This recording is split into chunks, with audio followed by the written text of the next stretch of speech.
Selamat pagi saudara-saudaraku di mana saja berada. Sebelum kita memulai aktivitas kita di hari ini, bersama dengan Sabda Pagi, Jemaat Gemim Sion Winangun, firman menuntun kehidupan kita. Mari berdoa.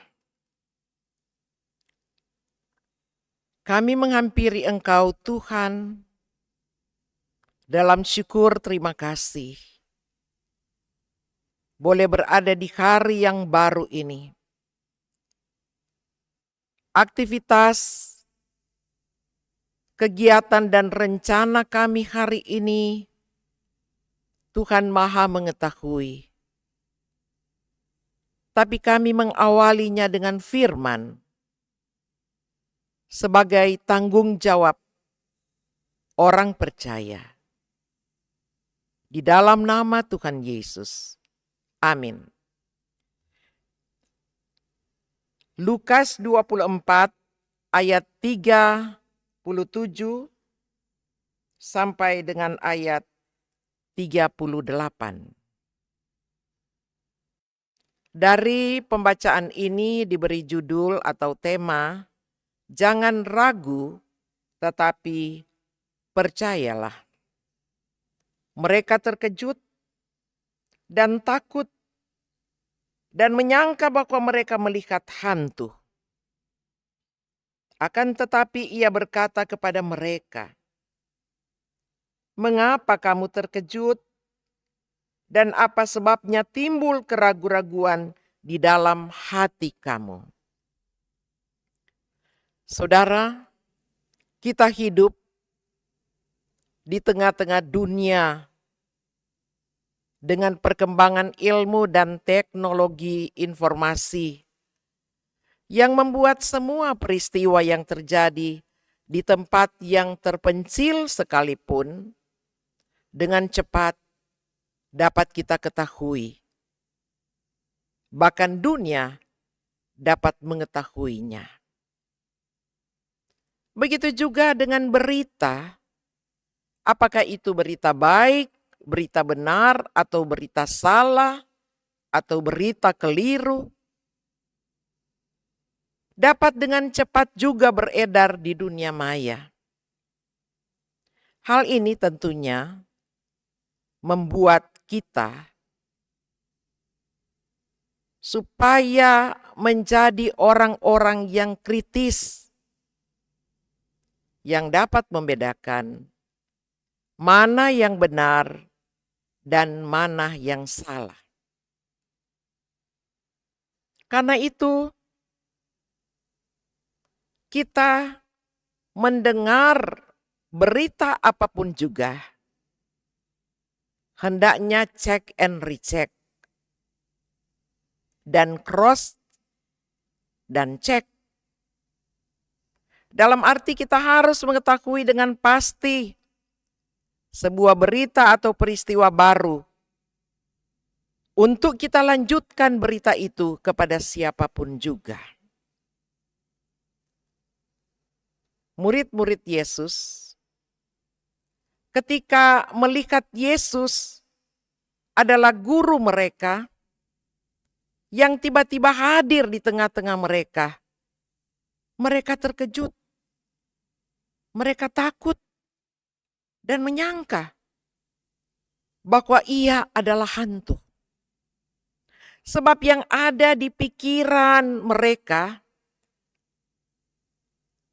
hanya hantu yang dapat menembus dinding atau hadir secara tiba-tiba.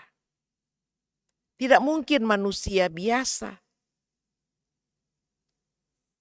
Karena itu dengan sendirinya, dengan muncul secepatnya ada di tengah-tengah mereka,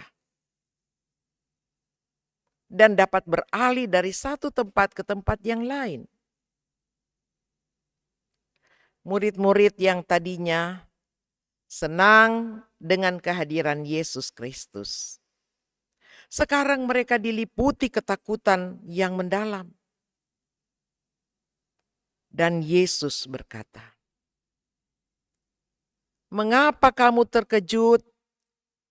Dan apa sebabnya timbul keraguan-raguan di dalam hati kamu?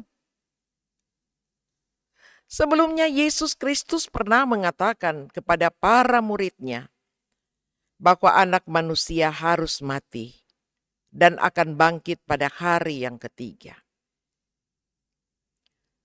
Mungkin murid-murid pada waktu itu mereka sedang mengalami stres ataupun sampai depresi, sehingga mereka lupa perkataan Kristus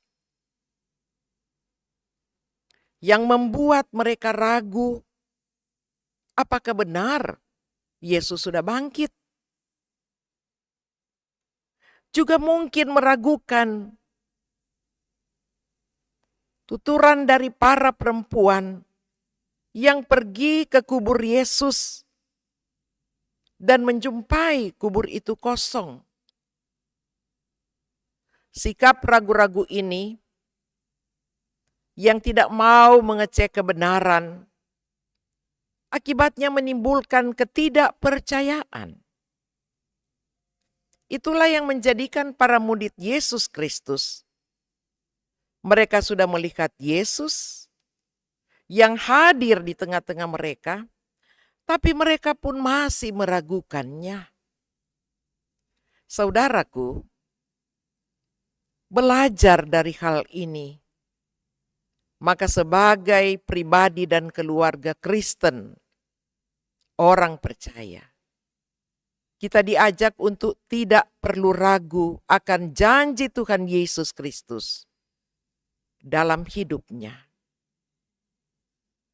Contohnya, ketika kita sakit, kita berdoa. Ketika kita benar-benar pasrah, berdoa dengan sungguh, bercakap-cakap dengan Yesus, maka yakinlah dan pastikanlah Tuhan memberikan jawaban sesuai dengan caranya, sesuai dengan kehendaknya dan waktunya. Yakinlah, doa kita selalu akan ada jawaban yang harus kita lihat dari kacamata iman kita. Saudara, kalau kita ragu dan tidak percaya, maka kita tidak akan pernah melihat mujizat Tuhan. Begitu juga mengenai hal-hal yang lain dalam hidup ini. Kita percaya bahwa setiap janji Tuhan Yesus Kristus adalah ya dan amin. Karena itu, kita semua terajak, jangan meragukan kasih dan kuasa Tuhan Yesus Kristus dalam hidup ini. Amin. Kita berdoa. Terima kasih Tuhan. Firman yang boleh menguatkan, sekaligus mengingatkan kami. Jangan pernah ragu apa yang disampaikan di dalam firman Tuhan. Itu adalah berita ya dan amin. Di dalamnya, peristiwa kematian dan kebangkitan Kristus sungguh terjadi, menjadi sejarah yang nyata bagi dunia, bagi orang percaya, dasar iman gereja Tuhan di dalam nama Yesus. Amin.